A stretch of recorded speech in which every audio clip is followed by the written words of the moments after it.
So my name is Chris Severson. I'm currently the operating managing director for Terra Firma, private equity firm that's located in London, England.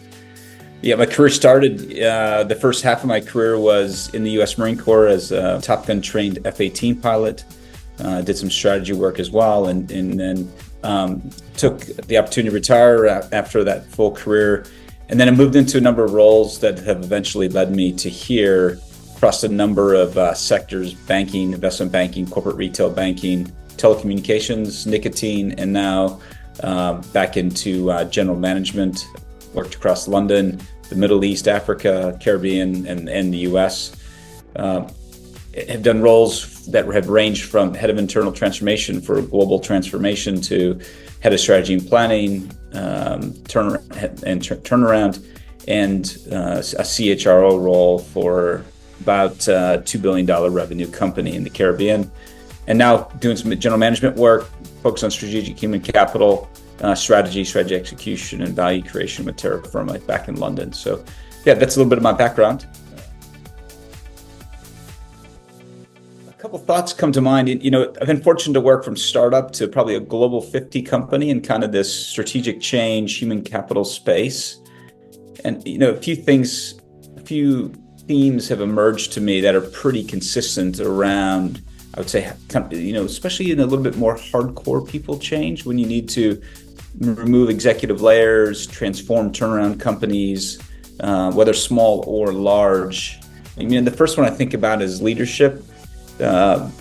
Strategic human capital drives business results, and I firmly believe that in any size organization.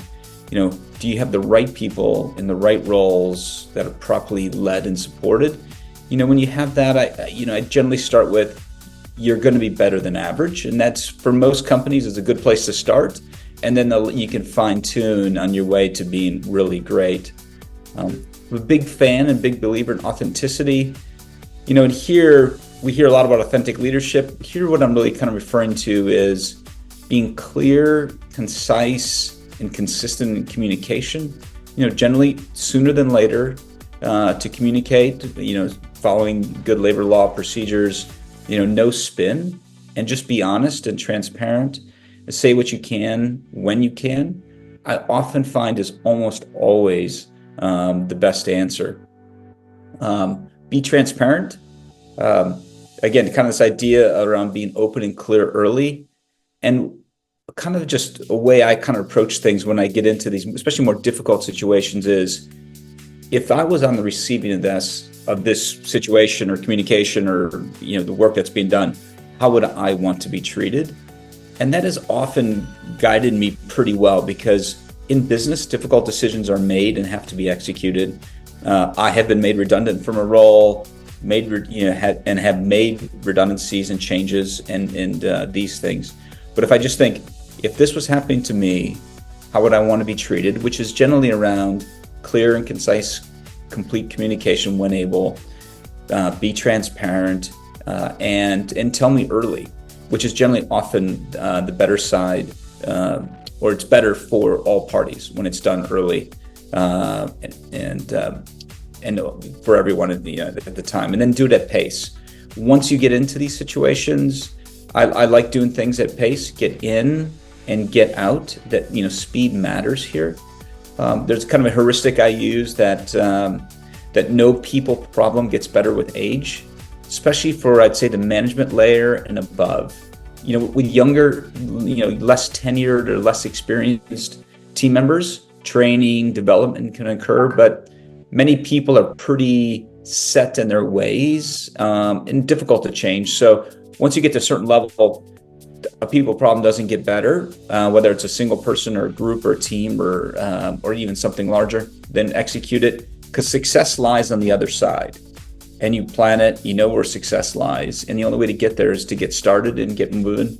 So these kind of four things around leadership, authenticity, transparency, and doing it at pace are some of the things I think about when making, harder or more difficult people changes.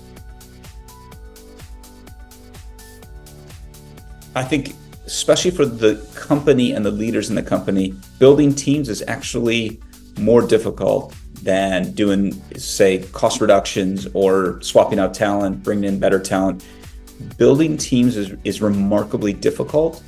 And, my experience is that it's also remarkably time consuming, which most executives will be surprised, not necessarily want to participate in or know what's expected of them, which is a key role then for exec talent, CHRO, Chief People Officer, to take a look at and to help manage those expectations, and also start with making sure it's clear and an understanding that maybe the best team builders, whether inside the HR function or the executives themselves, 70 to 80% success rate. So while we look to hire the best people, I think it's also important to remember, if a mishire occurs, to do it to handle the situation earlier than later, because it's probably better for the organization and the individual. My focus generally is to start with the most senior roles first, as they then are able to partner with the team to help determine what are the best capabilities, experiences, and role profiles you're looking for in the team members, maybe in the rest of the team or the team below that, and kind of work level by level when these teams are rebuilt, whether it's in one of our portfolio companies or in one of these global transformations. But it's a start, at the top, and again, this continual reminder that it takes time, potentially months, just show progress week over week on the agenda, and that it's hard work. It's hard, and it takes hours of executive management time, and to not shortchange it, because if it's shortchanged, you will have mishires that could have been avoided. And the other one is, I think potentially it's as important or even more important, is clarity and transparency. And I think of this in a few different ways. When you're getting either building a team for yourself or for an executive team, is what are the role expectations? What do you want from the person that comes into this role? And so sometimes I think we get so focused on a job description that we really focus on this job description. But in reality, if we just step back and wrote down some 5 or 7, 10 key bullets in plain English, we'd be better off.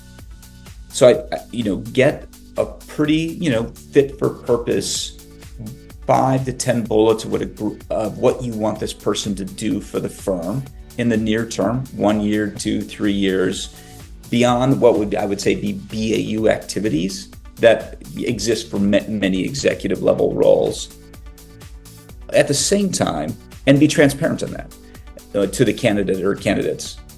But also, I'm not afraid to talk to a candidate and say, actually, we're hiring you to help us figure this out.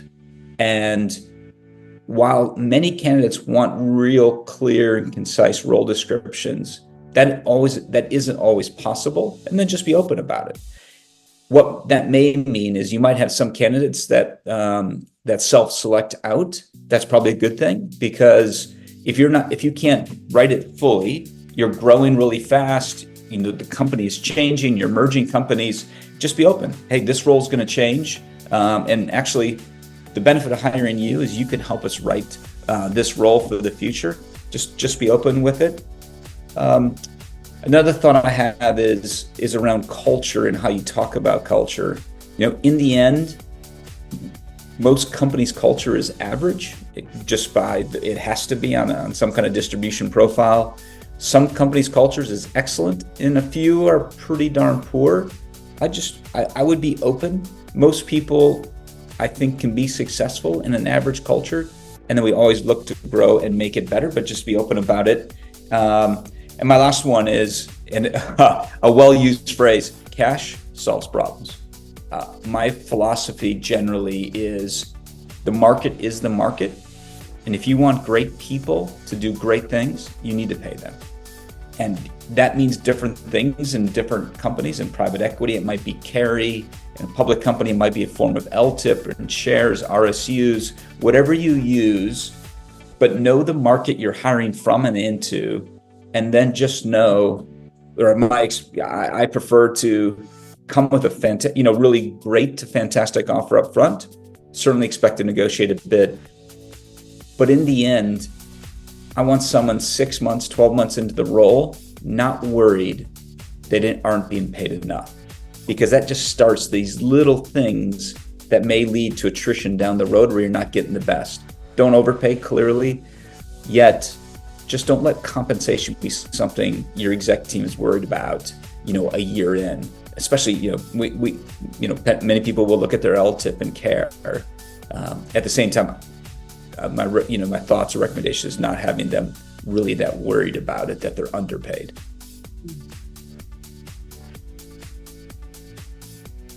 This is really important to me. Sometimes the HR function can not always have the most sophisticated or best reputation in some companies. And what I've experienced and seen and like to be a part of myself, or bring people on board is for HR professionals. And I'm kind of thinking right now, the senior most business partners or the CHRO, CPO themselves, is all of the basics of HR need to be in place, or the person needs to have those skills and capabilities at a level that is appropriate for the size of the company. All right. So, talent acquisition, learning development, performance management, just good business partnering skills, a decent understanding of labor law, basics in the role set. Then where I think the real difference comes is being really financially literate and business literate. And what I mean by this is, when you're in a meeting or you're working with the CEO, the CFO, your P&L owners, your business unit owners, do you understand what are the drivers of the company's revenues? Do you understand where the costs are and what drive the company's costs? Do you understand how the balance sheet is built and how the balance sheet, how the income statement is built for that particular company, and how the balance sheet looks? Some companies are balance sheet driven. Banks come to mind, heavy capital intensive industries. Some are very income statement driven, more than balance sheet. So what drives the revenue? So I think there's this really important focus on being financially and business literate that really take, someone that's a senior HR executive from average to really good. I would challenge HR professionals, if they get a chance to be on a board or non-exec role, is to get on the audit committee. Certainly you won't, 95% chance you won't be the audit chair. At the same time, being on the audit committee or being a member of that committee is a real opportunity to learn and grow and understand that this financial aspects as well. And then, that's kind of, okay, how to start. Then in execution, when I'm in a mode of, okay, I'm really here to be thinking about strategic human capital. It's not strategy, it's not value creation plans, execution. But if it's around, I'm thinking about strategic human capital in all the aspects of an HR function, is in every engagement, every meeting, every financial update, maybe we're in a crisis, an external or internal crisis.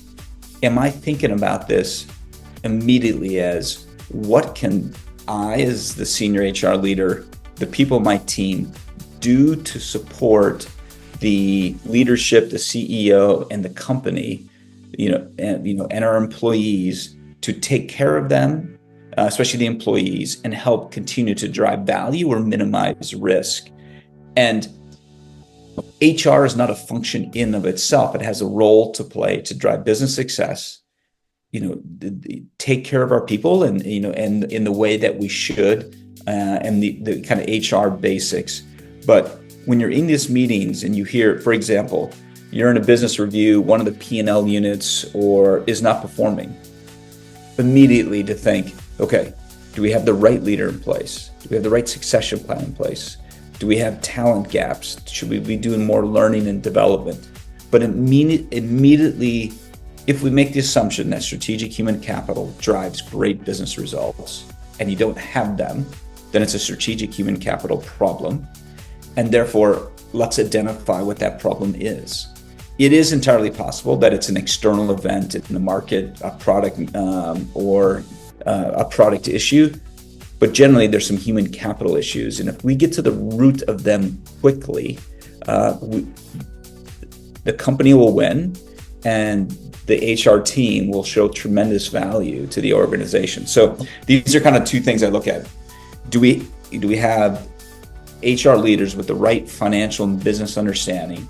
And then when they execute day to day, are they looking at all aspects of strategic human capital to drive business results? If the HR function and the HR leadership team can do this, they will be value add. They will have a seat at the table, and they'll be sitting next to the CFO and CEO and the business unit leaders delivering results.